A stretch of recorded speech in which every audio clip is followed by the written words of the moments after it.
चलिए बच्चों, तो अब हम अगला क्वेश्चन देखते हैं, क्वेश्चन नंबर 11। तो यहाँ पर क्वेश्चन नंबर 11 आपसे क्या कह रहा है, तो देखिए भाई यहाँ पर क्वेश्चन नंबर 11 आपसे कह रहा है the ratio of the number of boys and girls in a group is 7:6। If 4 more boys join the group and 3 girls leave the group, then the ratio of boys to girls become 4:3। What is the total number of boys and girls initially in the group. Question आपसे कह रहा है कि एक समूह में लड़कों और लड़कियों की संख्या का अनुपात 7:6 है। ठीक है, यदि 4 और लड़के उस समूह में शामिल हो जाते हैं और 3 लड़कियां समूह छोड़ देती हैं, तो लड़कों का लड़कियों की संख्या से जो अनुपात है बेटा वो 4:3 हो जाता है। समूह में लड़कों और लड़कियों की कुल प्रारंभिक संख्या क्या है ये आपको बतानी है। तो देखिए इस क्वेश्चन को हम दो तरीके से कर सकते हैं। एक तो हमारा ट्रेडिशनल जो अप्रोच होता है हम उससे कर सकते हैं, और एक सीपीएम मेथड होती है यानी कि क्रॉस प्रोडक्ट मेथड। तो हम आपको बताते हैं कि क्रॉस प्रोडक्ट मेथड क्या होती है, लेकिन उससे पहले हम जानेंगे किससे, इसको ट्रेडिशनल मेथड से। क्योंकि कुछ कॉन्सेप्ट क्या होते हैं अगर आप ट्रेडिशनल मेथड से करेंगे तो आपको सीपीएम मेथड बनने का तरीका समझ आ जाएगा। देखिए सबसे पहले हम बात करते हैं कि प्रारंभ में लड़कों और लड़कियों की संख्या का अनुपात कितना था। तो यहाँ पर लड़के यानी कि बॉयज़ के लिए हमने बी और गर्ल्स के लिए हमने जी डिनोट किया। यहाँ पर जो अनुपात था वो 7:6 का अनुपात था प्रारंभ में। ठीक है, अब अगर हम मानते हैं कि लड़कों की संख्या प्रारंभ में कितनी है, तो आप कहेंगे सर b = ले लीजिए 7x और g = ले लीजिए आप 6x। ठीक है, तो हमने लड़कों और लड़कियों की संख्या मान ली 7x और 6x। अब इन्होंने बोला कि इस समूह में 4 लड़के शामिल हो जाते हैं, तो अब लड़कों की संख्या कितनी हो जाएगी, तो लड़के हो जाएंगे अब 7x + 4। ठीक है, और लड़कियों की संख्या कितनी हो जाएगी अब, तो आप कहेंगे सर इस समूह में से लड़कियां चली जाती हैं। लड़कियों की संख्या क्या हो जाती है, इस समूह में से लड़कियां चली जाती हैं। तो लड़कियां प्रारंभ में कितनी थी, तो आप कहेंगे सर 6x। अब उसमें से कितनी लड़कियां चली गई, 3 लड़कियां समूह में से चली जाती हैं, तो -3 कर दीजिए। तो अब लड़कों की संख्या की यदि हम बात करें तो 7x + 4 है, और अब यदि हम लड़कियों की संख्या की बात करें तो ये आपका 6x - 3 है। तो अब अगर लड़के और लड़कियों की संख्या का आप अनुपात बनाते हैं, लड़कों की संख्या का अनुपात लड़कियों की संख्या से बनाते हैं, तो यहाँ पर 7x + 4 अपॉन में कितना हो जाएगा 6x - 3। और इन्होंने बोला है कि अब जो अनुपात हो जाता है बेटा वो 4:3 हो जाता है, यानी कि ये जो अनुपात है वो 4:3 के बराबर हो जाएगा। ठीक है, अब यहाँ हम एक स्टार लगा रहे हैं, यहाँ एक स्टार लगा रहे हैं। स्टार का मतलब बताएंगे क्या है आपको, क्योंकि जो सीपीएम मेथड है ना वो ट्रेडिशनल ही तरीके से बनी है। ठीक है, तो अब देखिए आप क्या करेंगे, यहाँ से x का मान निकालेंगे, और x का मान निकालने के लिए आपको क्या करना पड़ेगा, क्रॉस मल्टीप्लाई। तो 3 का मल्टीप्लाई करेंगे तो 7 × 21x, 4 × 12, 6 चौको 24x और 4 × 12। 12 इस तरफ आ जाएगा, प्लस हो जाएगा, 24 में से 21 जाएगा तो आप कहेंगे सर 3x बराबर में कितना 24। तो x की वैल्यू कितनी हो जाएगी, तो आप कहेंगे 8। x का मान 8 आ गया। तो आपसे पूछा क्या था कि समूह में लड़कों और लड़कियों की कुल प्रारंभिक संख्या क्या है। तो कुल प्रारंभिक संख्या की अगर हम बात करें तो आप कहेंगे सर 7x + 6x, टोटल कितने थे प्रारंभ में 13x। तो हमें 13x का मान निकालना है। तो अब आप बताइए 13x का मान कैसे निकाल देंगे, 13 × 8 कर देंगे। 13 8 कितना होता है भाई, तो आप कहेंगे सर 104, यानी कि 104। स्टार्टिंग में बॉयज प्लस गर्ल्स यानी कि लड़कों की संख्या और लड़कियों की संख्या टोटल कितनी थी, 104 थी। किस ऑप्शन में दिया है आपको, तो आप कहेंगे सर ऑप्शन डी में दिया है, तो ऑप्शन डी आपका आंसर हो जाएगा। ठीक है, क्लियर होगी बात।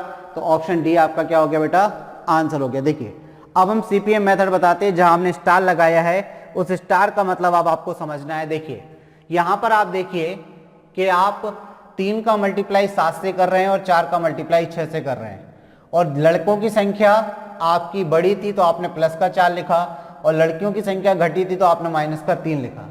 तब आपको सीपीएम मेथड में क्या करना है, देखिए सीपीएम मेथड क्या होता है, cross product method. CPM method से हम कैसे करेंगे, तो प्रारंभ में लड़कों की संख्या और लड़कियों की संख्या का अनुपात कितना था, तो आप कहेंगे सर 7:6 था। चलिए थोड़ा और स्पष्ट कर लेते हैं इसको, हम ऊपर लिखे भी देते हैं कि ये लड़कों और लड़कियों की संख्या का अनुपात है, तो थोड़ा सा और क्लियर हो जाएगा। तो प्रारंभ में अगर हम बात करें कि लड़कों की संख्या और लड़कियों की संख्या का अनुपात कितना था, तो आप कहेंगे सर 7:6 था। ये पहले केस में। जब लड़के शामिल हो गए 4 और लड़कियां चली गई 3, तो ये अनुपात कितना हो गया, तो आप कहेंगे सर ये सेकंड केस में अनुपात हो गया। जब लड़के 4 आ गए और लड़कियां 3 चली गई, तो ये अनुपात 4:3 हो जाता है। ये कितना हो जाता है, 4:3। तो अब देखिए लड़कों की संख्या और लड़कियों की संख्या में क्या फर्क पड़ा, तो आप कहेंगे लड़के 4 आ गए तो प्लस का 4 कर दीजिए, क्योंकि यहाँ पर हमने +4 किया था। और लड़कियां कितनी 3 चली गई, तो यहाँ पर -3 कर दीजिए। अब क्या होता है ये क्रॉस प्रोडक्ट मेथड, और इसको हम कैसे सॉल्व करेंगे, तो देखिए सबसे पहले आप ये रेशियो का क्रॉस मल्टीप्लाई करेंगे, यानी कि 7 को मल्टीप्लाई 3 से करेंगे और 6 को मल्टीप्लाई 4 से करेंगे। तो यहाँ पर आपका 6 चौको 24 निकलेगा और 7 या 21, तो 24 - 21 कर देंगे, तो आपको 3 यूनिट की वैल्यू निकालनी है कि 3 यूनिट की वैल्यू क्या आएगी। 6 चौको 24 किया, 7 या 21, 24 - 21 किया तो 3। अब इस 3 यूनिट की वैल्यू कहाँ से आएगी, तो देखिए आप 4 का मल्टीप्लाई 3 से करेंगे और इस 3 का मल्टीप्लाई 4 से। देखिए आपने यही किया था, 4 का मल्टीप्लाई 3 से और 3 का मल्टीप्लाई 4 से, और ये 12 इस तरफ गया था जो जुड़ गया था। अब आप देखिए यहाँ पर आपको मिलेगा 4 तिया 12 प्लस का, और यहाँ पर मिलेगा आपको माइनस का 12। अब आपको क्या करना है, प्लस का 12 में से माइनस के 12 को घटाना है, क्योंकि हमने 24 में से 21 को घटाया था। इसी प्रकार आप प्लस के 12 में से घटाएंगे क्या, माइनस का 12, तो ये कितना हो जाएगा, ये प्लस का 12 हो जाएगा। तो ये 12 हो गया, तो 12 12 कितना 24। तो आप कहेंगे 3 यूनिट की वैल्यू कितनी, 24 के बराबर। तो 1 यूनिट की वैल्यू किसके बराबर, 8 के बराबर। तो 1 यूनिट की वैल्यू आपकी कितनी निकल आई, यहाँ से 8 निकल आई। अब 1 यूनिट की वैल्यू 8 है, तो बताइए स्टार्टिंग में लड़के प्लस लड़कियां टोटल कितना थे, 7 और 6 13, तो आपको 13 यूनिट की वैल्यू निकालनी है। तो आप क्या करिए, दोनों तरफ 13 से मल्टीप्लाई कर दीजिए। आप 13 से मल्टीप्लाई करेंगे, 13 8 104, तो ये आपका आंसर हो जाएगा 104। तो ये CPM मेथड है, क्रॉस प्रोडक्ट मेथड है। इस मेथड से अगर आप क्वेश्चन को बनाएंगे तो आपके लिए बहुत ही आसान हो जाएगा क्वेश्चन को सॉल्व करना। बहुत ही आसान तरीके से आप इस क्वेश्चन का फिर आंसर दे सकते हैं। आई होप बात आपको समझ में आ गई। ठीक, तो चलिए नेक्स्ट क्वेश्चन की तरफ मूव करते हैं। क्वेश्चन नंबर 12 देखते हैं। क्वेश्चन नंबर 12 देखिए भाई, क्वेश्चन नंबर 12 आपसे क्या कह रहा है, the difference of compound interest on a certain sum at 10% per annum for 1 year when the interest is compounded half yearly and yearly is 88.80. What is the simple interest on the same sum for 1 of y 2 upon 1 whole 2/3 years at the same rate? Question आपसे कह रहा है कि किसी धनराशि पर 10% वार्षिक ब्याज की दर पर 1 वर्ष के उन चक्रवृद्धि ब्याजों का अंतर, 1 वर्ष के उन चक्रवृद्धि ब्याजों का अंतर 88.80 रुपए है, जब ब्याज को छमाही और वार्षिक आधार पर संयोजित किया जाता है। तो समान धनराशि पर उसी ब्याज दर पर 1/2/3 वर्षों का साधारण ब्याज आपको ज्ञात करना है। तो अगर आपको समान ब्याज की दर पर ज्ञात करना है तो ब्याज की दर तो आपको 10% रहेगी और समय आपका 1/2/3 वर्ष रहेगा। लेकिन बात क्वेश्चन में आपको समझने लायक क्या है, बात ये समझने लायक है कि इन्होंने बोला कि 10% की वार्षिक ब्याज की दर पर उन चक्रवृद्धि ब्याजों का अंतर, ये चक्रवृद्धि ब्याजों का अंतर कितना है, 88.80 रुपए है, जब ब्याज को छमाही और वार्षिक आधार पर संयोजित किया जाता है।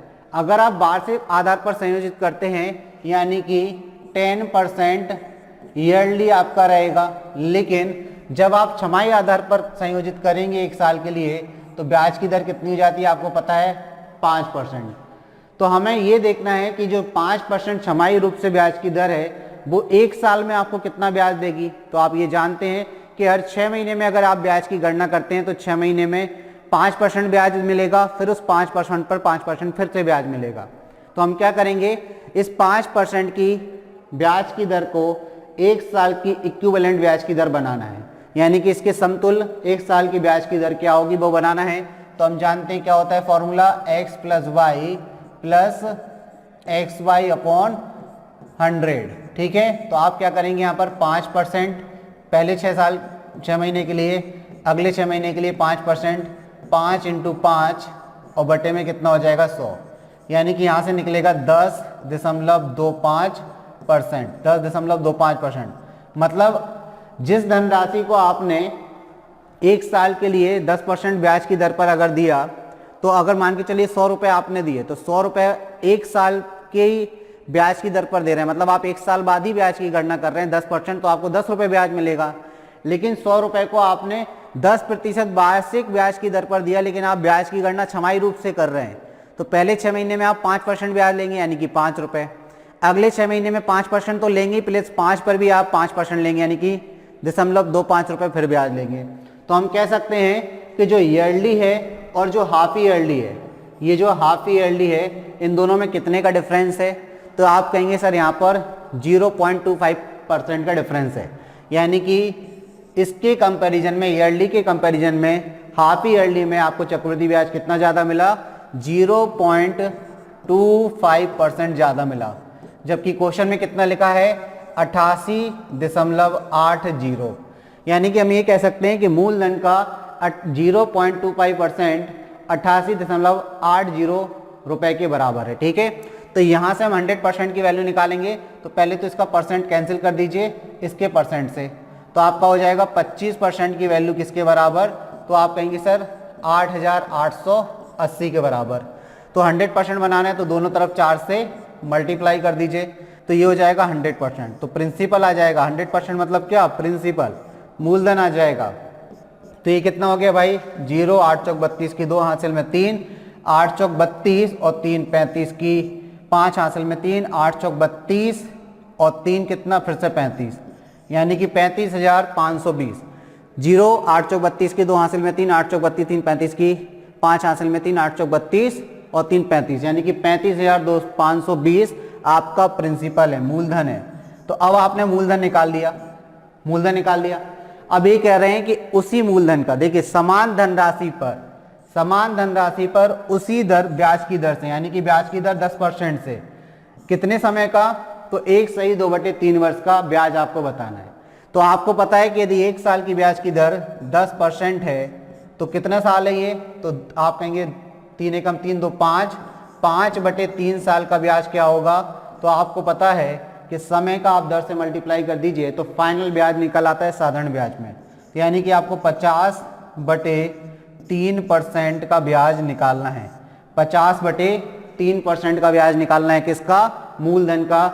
वही आपका आंसर आ जाएगा। ठीक, तो देखिए ये कितना है? 35,520 इंटू में कितना है? 50 बटे में कितना है? परसेंट का साइन हटाएंगे, बटे में 100, तो देखिए 2 जीरो से 2 जीरो कैंसिल, 5 5 10 5 15, 3 से कट रहा है तो 3 से काट दीजिए, 3 एकम 3, 3 एकम 3, 2 बचेगा, 3 8 24, 3 चौको 12 इंटू क्या कर देंगे? 5। 5 से मल्टीप्लाई करने का मतलब है नंबर को आधा करके 1 जीरो लगा दीजिए, तो 2 5 10, 2 नाम 18, 2 दूनी 4 और 1 जीरो लगा दीजिए, तो आपका आ गया 5,920 आंसर। 5,920 क्या हो गया बेटा? आपका आंसर हो गया। आई होप बात आपको क्लियर हो गई। ठीक है, तो किस ऑप्शन में लिखा है 5,920? तो ऑप्शन ए में लिखा है। तो इस तरीके से आप क्वेश्चन नंबर 12 का आंसर देंगे। ठीक है, क्लियर होगी बात? चलिए तो आगे बढ़ते हैं क्वेश्चन नंबर 13 की तरफ। क्वेश्चन नंबर 13 देखिए, बहुत ही शानदार क्वेश्चन, अच्छा क्वेश्चन है भाई। तो अच्छे क्वेश्चन को अच्छे तरीके से करना चाहिए। यहां पर लिखा है A and be working together, A and be working together can complete work in D days. Working alone it takes 8 plus D days and B takes 18 plus D days to complete the same work. A work for 4 days, the remaining work will be completed by B alone in. Question आपसे कह रहा है कि A और B एक साथ काम करते हुए किसी काम को D दिनों में कर लेते हैं। कितने दिनों में कर लेते हैं? D दिनों में कर लेते हैं। अकेले ए उसी कार्य को पूरा करने में 8 plus D दिन लेता है, जबकि बी अकेले 18 प्लस डी डेज लेता है। ठीक है, तो ए 4 दिनों तक यदि काम करता है तो शेष कार्य पूरा करने में अकेले बी द्वारा लिया गया समय है। आपको बताना है तो शेष कार्य पूरा करने में अकेले बी द्वारा लिया गया समय क्या है। ठीक, अब देखिए कैसे करेंगे। सबसे पहले आपको ये चीज समझनी है कि दो व्यक्ति ए और बी हैं, किसी काम को कितने दिन में करते हैं, डी दिन में करते हैं। अब उसी काम को बेटा यदि ए अकेला करता है, ए अकेला अगर उसी काम को करता है तो यहां पर कितना 8 प्लस डी डेज लेता है, और बी अकेला उसी काम को करता है तो 18 प्लस डी डेज लेता है। ठीक है, तो यदि आपको क्या निकालना है कि ए और बी मिलकर उस काम को कितने दिन में करते हैं, मतलब डी की वैल्यू निकालनी है, तो कैसे निकलेगी, तो ध्यान रखना ए अकेला कितने दिन ज्यादा ले रहा है, 8 दिन।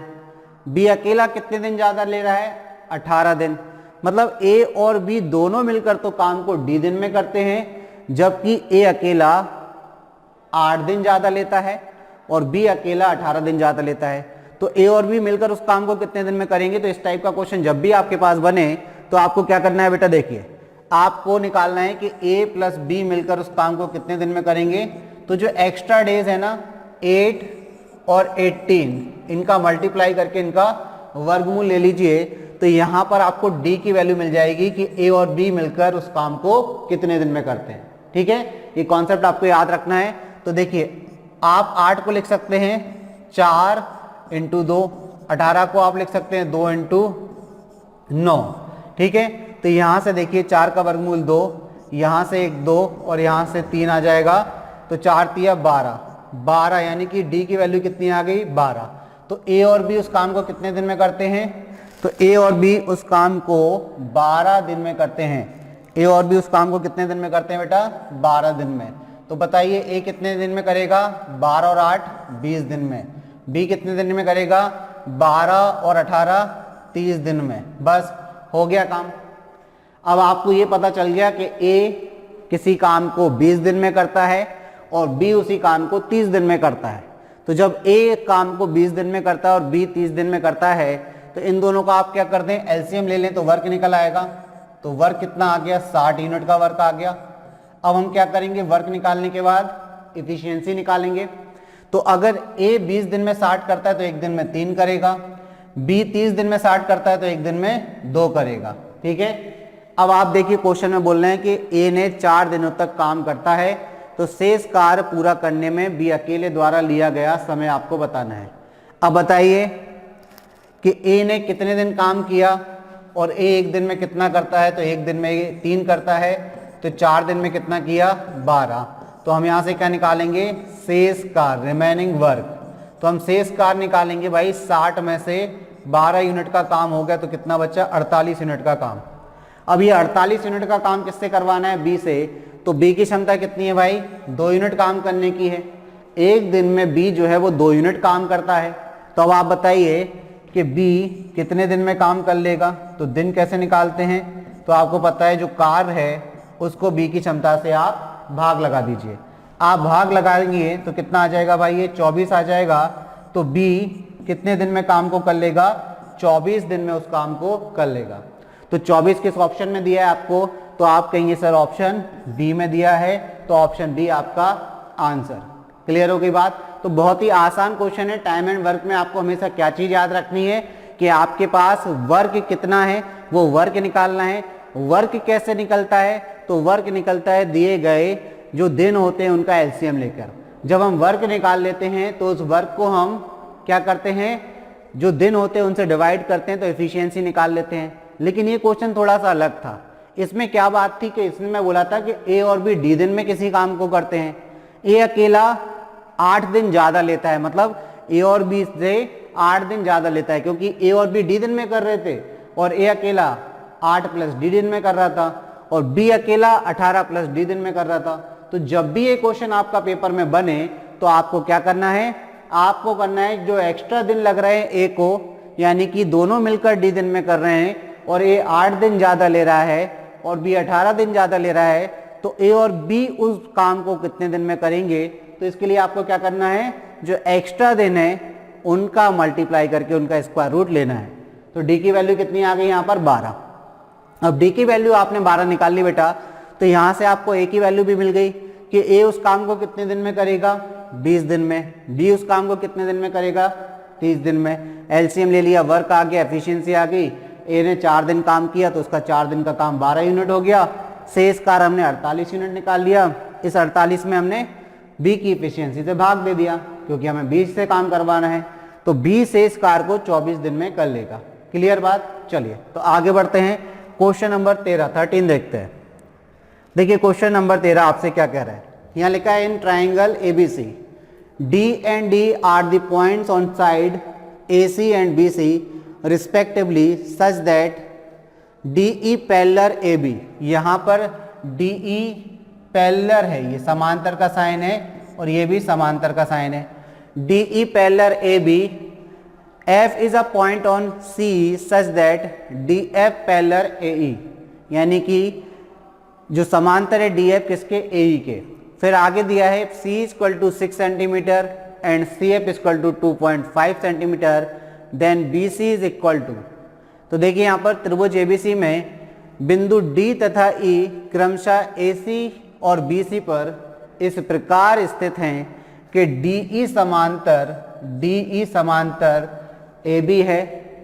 बिंदु F C पर इस प्रकार स्थित है कि DF समांतर AE है। यदि C बराबर 6 सेंटीमीटर तथा CF बराबर 2.5 सेंटीमीटर है तो BC की लंबाई ज्ञात करनी है। तो आपको BC की लंबाई बतानी है बेटा कि BC की लंबाई क्या है। तो अब देखिए इस टाइप के क्वेश्चन को आप कैसे सॉल्व करेंगे। यहां पर आपको दिया है एक ट्राइंगल, अगर हम ट्राइंगल की बात करें तो यहां पर एक ट्राइंगल आपको दिया है जिसका नाम क्या है, इसका नाम है ABC।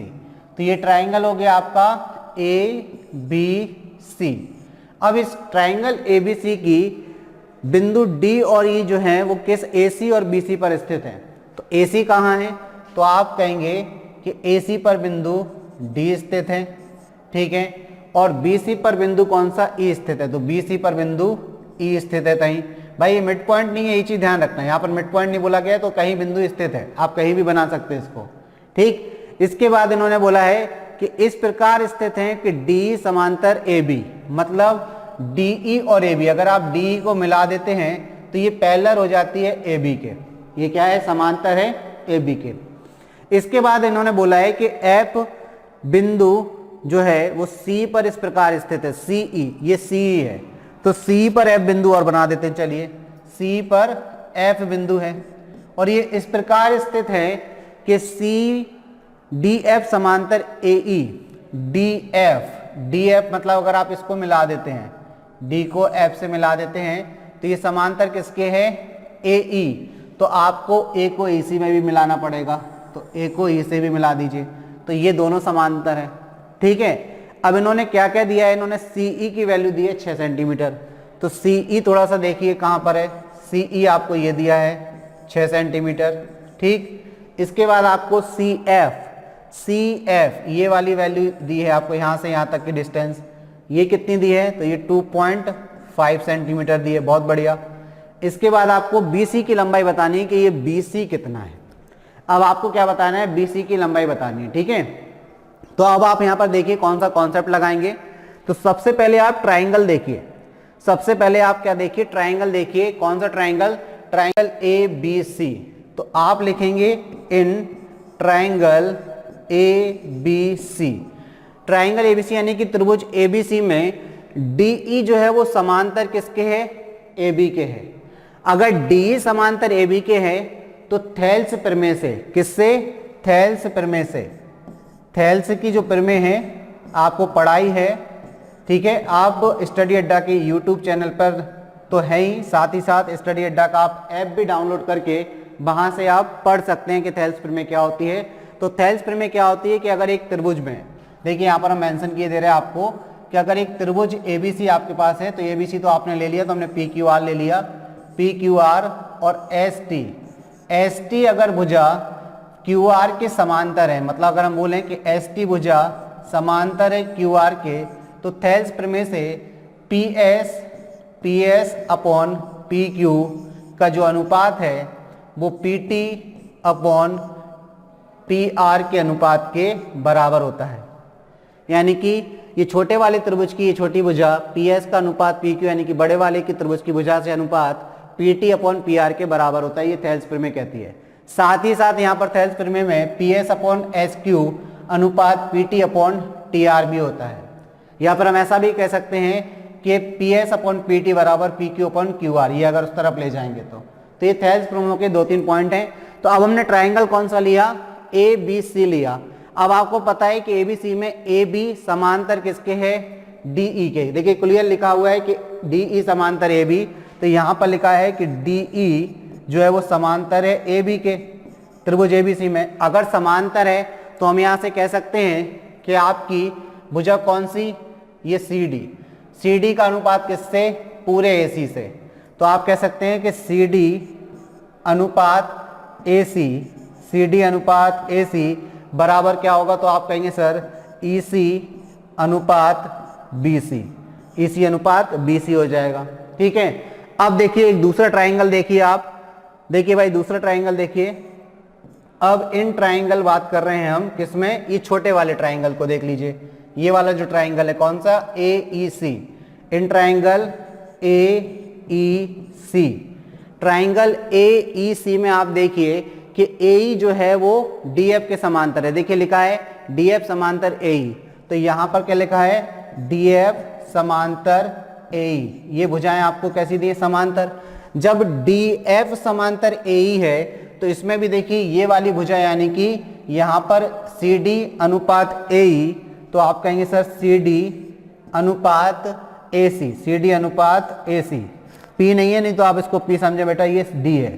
ठीक है, सी डी अनुपात ए सी बराबर क्या होगा, अब इधर आ जाइए, तो यहां पर आपका होगा एफ सी अनुपात ई सी, एफ सी अनुपात ई सी, एफ सी अनुपात ई सी। अब जरा सा देखिए यहां पर सी डी अनुपात ए सी यहां भी है एल एच एस में, और सी डी अनुपात ए सी यहां भी है एल एच एस में। तो इनके एल एच एस बराबर है तो आर एच एस भी हम क्या कर देंगे, बराबर।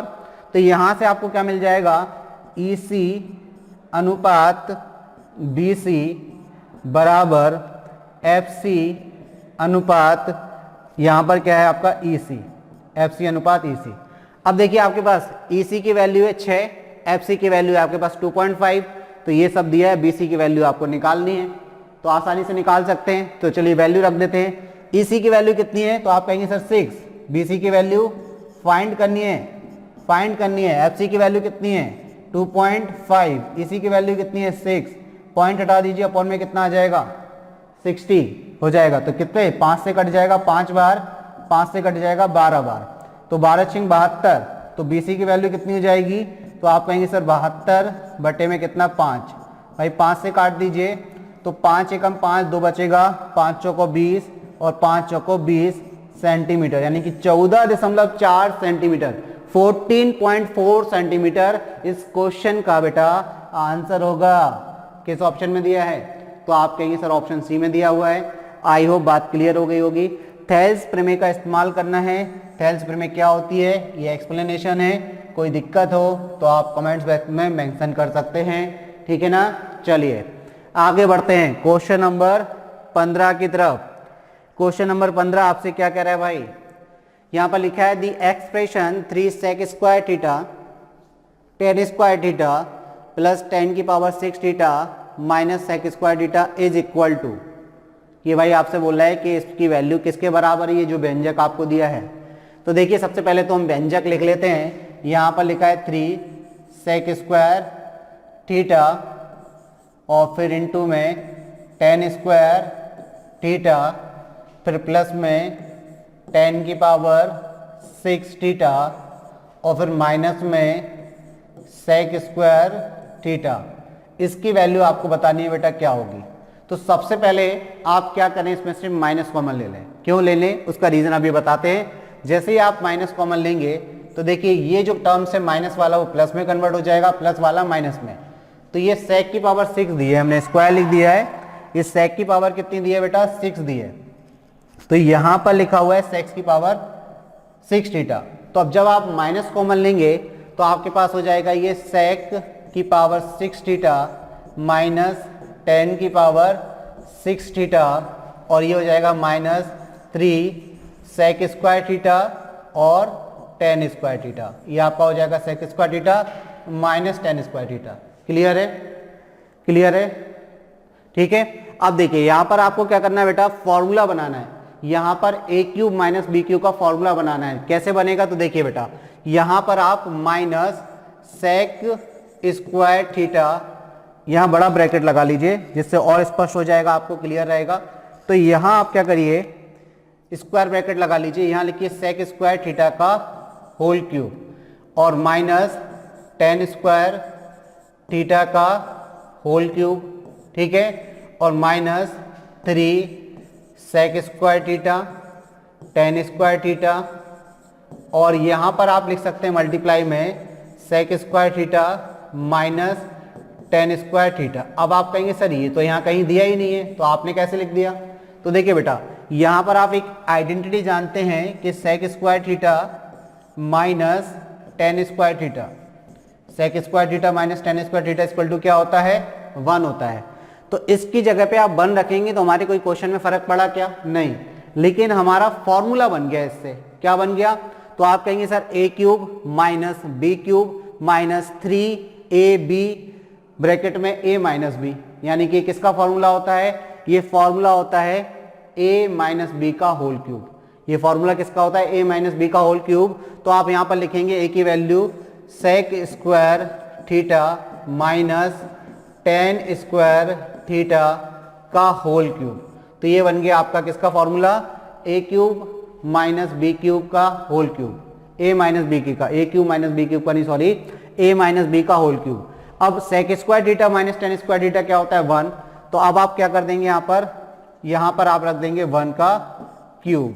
तो यहां पर 1 का क्यूब यानी कि 1 और बाहर माइनस लगाता, तो -1 जो है बेटा आपका आंसर आ जाएगा। किस ऑप्शन में दिया आपको -1? तो आप कहेंगे सर ऑप्शन ए में दे रखा है, ऑप्शन ए में दे रखा है। क्लियर? तो चलिए अब बढ़ते हैं अगले क्वेश्चन की तरफ, देखते हैं अगला क्वेश्चन।